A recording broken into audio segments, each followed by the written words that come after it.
Welcome back to Chopping It Up with Lil Ron. Today in the studio we have a very special guest. This man is a member of a trail rider. In the music industry, he's known as an actual DJ. I know him as Chad because I met him from one of my fellow associates that told me about him, and I said, hey, let's bring him on the show so we can turn back around and chop it up. I want to introduce you guys to the one and only Chad. How you doing, Chad? Oh man, it's all gravy, you know. So Chad, welcome to the show, number one. Glad you was able to make it at short notice, man. You know, you was on time.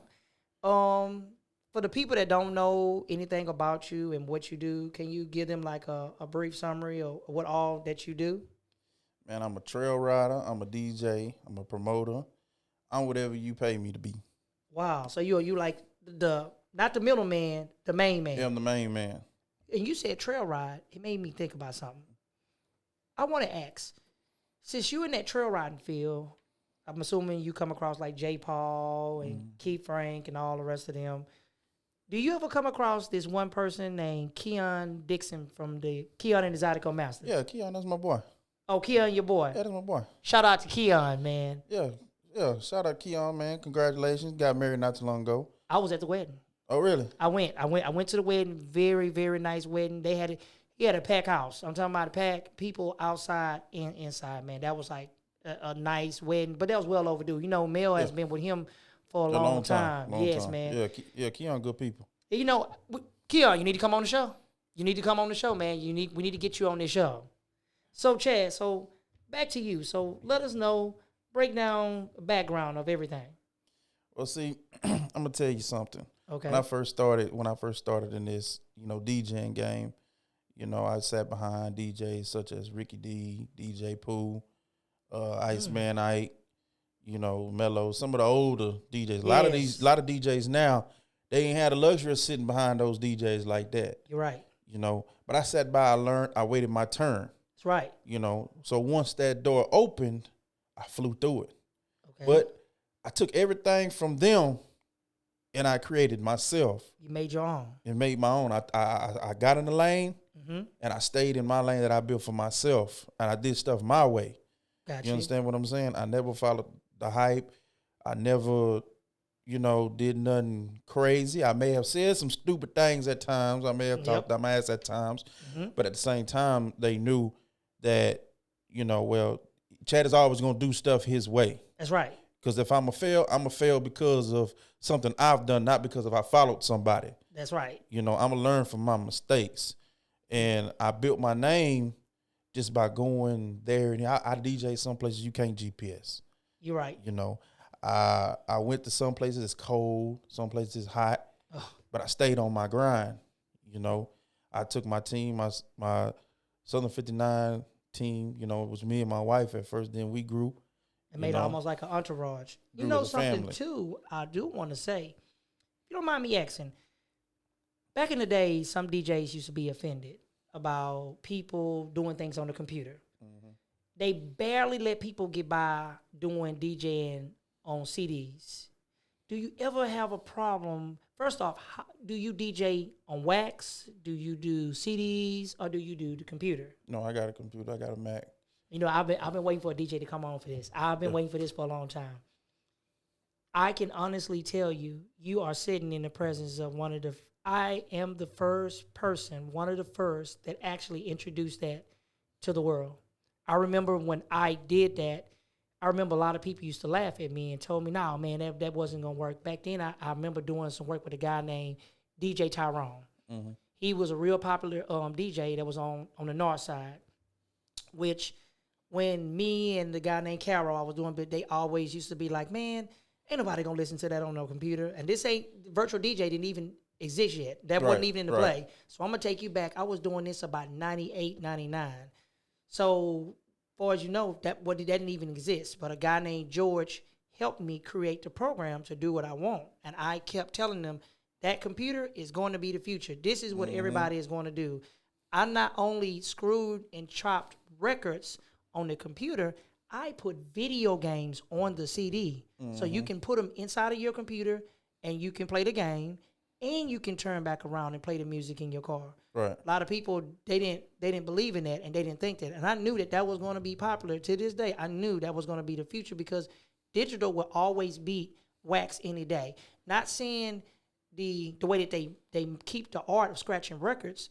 I think digital will always win because you can click a button. Boom, download. You got Napster. You had Kasai.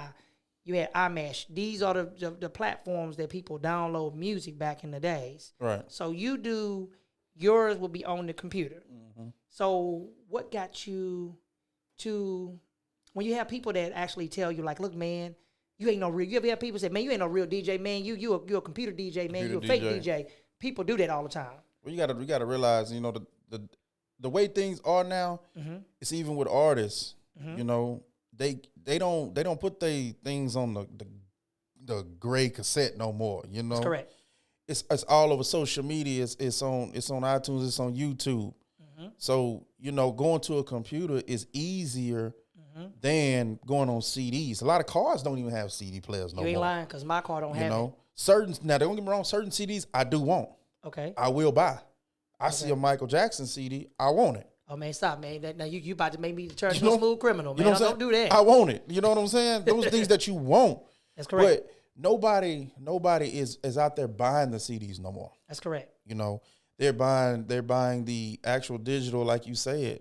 You know, so I mean, it depends. If you get offended and your feelings easily hurt like that, you know, hey man, tomato. You know, that's correct. However you want to deal with it. You know what I'm saying? But it's you got to do things that's easier for you. That's right. You know, as a DJ, you can't worry about what another man is doing. Yeah, because people will compare. Like, oh, people man, gonna compare you. Man, you ain't no Michael Watts. Man, you ain't no DJ Screw. Man, you trying to copy. And that's how I was. I wanted to create my own lane and my own name. I didn't want nobody to compare me to nobody. When I did it, I said, hey, man, look, hey, I got these CDs right here, man. Do you want to check them out? Of course, you got some people that going to say no. You're going to have some that say yes. But the more people that hated me, the more people that loved me. Because the people that didn't know me wanted to buy my CDs to see what they were. Right. The ones that hated me in the background, I know they was sneaking listening to my CDs. They were trying to figure out what I was doing because I was beating them to the punch. Somebody can come into the shop and ask for a CD. I actually, believe it or not, I was no more than about 18 or 19 years old. This is around about the time I think Aaliyah passed away. I had my own record shop in Acres-Home, man, on Antoine and DeSoto. So I was like deep, and I'm not even from Antoine and DeSoto. I'm actually from Tidwell and Mesa. But I was in their hood, and they loved me. They embraced me. Somebody walk in the door, you come in and say, man, I'm looking for something with such and such song on there. Man, give me 5 minutes. Go get you something to eat. Come back, man. I had that CD coming in. Man, I go to the back. I cut that CD. When they come back, boom, there it is. That's an easy $15, $20, man. Now, people be lucky to get $10 off of a CD. Yeah. And then, you know, you got, like you said, man, you people that hate on you. You know what I'm saying? If you're getting hated on, you're doing something right. That's right. I've never heard of a person that's in last place getting hated on. That's correct. That is true. You know, you got to realize some success is going, and the hate is going to come. You know, any successful person can never say they've never been hated on. That's correct. It just depends on where it's going to come from and how you deal with it. You can sit there, you can worry about it, and that's how you deal with it. But a wise person told me you can't throw a stone at every dog that barks. That's correct. And try to get to where you need to be. That's right. You understand what I'm saying? So, I mean, people that hate on me or, you know, however you want to put it, I don't worry about it. You know, I look at it like if you don't like DJ Chad, you don't like your damn self. That's right. And I'm the same way, too. If people was against me when I created the platforms that I did, from the kickz&trickz podcast to Choppin' It Up with Lil Ron, and the King's Lounge just finna get ready to come out. Right. A lot of people, they didn't even want that. And I told them, hey, look, man, if they can do it, I can do it. We live in a world now with technology. People don't know this is the future. This is. So they don't understand. You have to believe in what you do. Because if you don't believe in what you do, why would your people and why would other people follow you? You know, I hear people all the time, man, I got 10,000 followers, man. I got 100,000 followers. But when they get ready to get that support with something they want to do, right? How many people support you? 200 people out of 10,000. Yeah, then and, you know, people got to realize too, Facebook likes doesn't mean you have a support. That's right. I mean, I could put something on Facebook and get 200-300 people to like it. That don't mean that they gonna come to where I'm playing at. Got you. You know, I mean, social media, it can either make you or it can break you. I call it the gift and the curse. Yeah. you know, it's like it's a win, and then it's actually it's a lose too at the same time. Bad news travels fast. That's especially on social media. Yep. You know, you do something stupid, you say something stupid, it's gonna Everywhere. travel. That's right. You do something good, it don't go nowhere. It don't go nowhere. But just because they don't hit like doesn't mean they not paying attention to you. That's right. Because you know they looking, but they don't want to look. Like I see them doing it, but I don't want to even do it. Trail riding. So give me. I hear people different. My nephew goes to the trail rides all day long, so I hear different stuff. And in the trail ride world, do y'all ever have like rivalries? Like no one trail ride group don't like. I just want to ask, because you know some groups be like that. Like, hey, boy, man. Put me on the spot. Hold on, hold on now. Before I answer your question, listen. Yes, and I'm finna give you the real. Because me, I'm the type of person, DJ Chat, you people know I don't give a damn about your feelings. Gotcha. You know, it's a rivalry. Okay. You know, people say it's not about the money. Let me tell you something, Ron. If a person tells you, it's not about the money, a broke person said that. That's right. If a person tells you, beauty's only skin deep, an ugly person said that. You understand what I'm saying? Mm-hmm. It's always about the money or whatever. A lot of rivalries come in trail riding. It's over stupid stuff. Gotcha. You know, it's over stupid stuff. Trail riding now is so political. You understand what I'm saying? Where you have people, they may get mad because I don't come and support your event. They don't care if my mom is in the hospital, if I got to work, or if I just got out the hospital. They don't care about that. You understand what I'm saying? I want to see Ron. I don't care about your members. I want to see you. Keon go through that all the time. You know what I'm saying?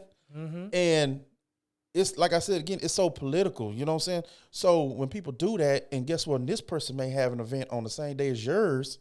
I mean, we ain't gonna support Ron. He ain't come fool with me.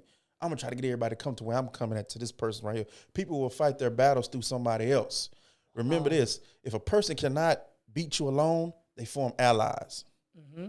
You know what I'm saying? Allies attack. Yeah. To you know what I'm saying, to get you. You know what I'm saying? If a person know they can defeat you alone, they would not worry about allies, but they try to, because they try to get everybody to not like you. Gotcha. For simple reasons, stupid reasons. Do they ever send girls? I hate to say it, it may sound stupid. But do they ever send like girls in, like a girlfriend that used to be in another clique? Oh yeah. Say she don't want to be over here. Now she want to be on your end, but even though she's on your end, she really not on your end. She trying to see what y'all doing. Well, that's what I got my wife for. You know, my wife is. She's the inspector. Yeah, man. Let me tell you something, man. My wife Tanita, man, she gonna shut it down early. You know, I'm not finna sit there. You know, I don't have a lot of female friends. Mm-hmm. You know, I don't have a lot of male friends because, to be honest with you, I mean, I don't deal with. I don't. Got you. You know, I don't like. Being honest with you, I don't want to like. Got you. Because they always have a hidden agenda. Mm-hmm. I have a selective few of friends that I deal with, and those are the ones. I wouldn't even say they friends, they family. Got you. To me, you know, I deal with these dudes on a regular basis. I trust them with my life. Mm-hmm. You know, you may have friends that you trust to be around you, but you don't trust them with your woman. That's correct. You may have friends that you trust with your woman, but you don't trust them with your money. That's right. You understand what I'm saying? Because you have to realize something. Once you have a circle of friends, everybody in that circle has to be analyzed. Mm-hmm. You know, if everybody in there is loyal, they will never lie to you. As soon as one lied to you, he's disloyal. You need to separate yourself from him. You know, my main thing is I always tell people I take loyalty over love any day. That's right. Because if somebody is loyal to you, they won't lie to you. They won't play you. Somebody love you will hurt you. That's right. They'll try their best to try to fix it. Mm-hmm.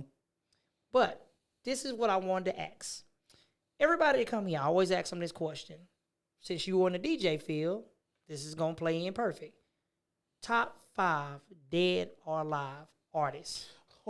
Just give me 5. I just want 5. Okay, I'm gonna give you 5. Which the 5 I'm about. There's no distinction. Oh man, he the best in the world right now. Okay.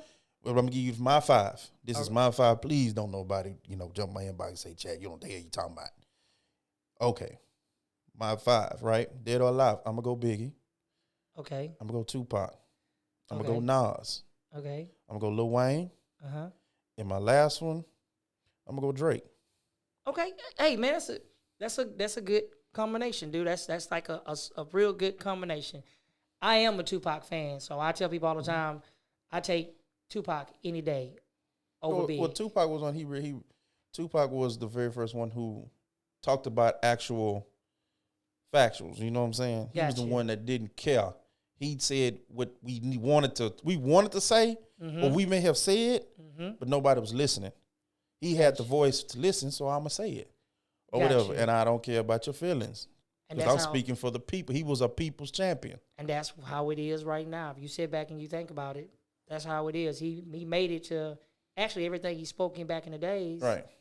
Up until now, it's stuff that's going on right now with no problem. Yeah, I mean you got artists now. I mean they speak on it. I mean you have the baby. The baby, in my opinion, he's modern day Tupac right now. You know, Fat Joe actually was talking to I think somebody from 106 and no, I'm not Rap City. They remixing the Rap City with Big Tigger, and a lot of people caught heat of him actually saying that.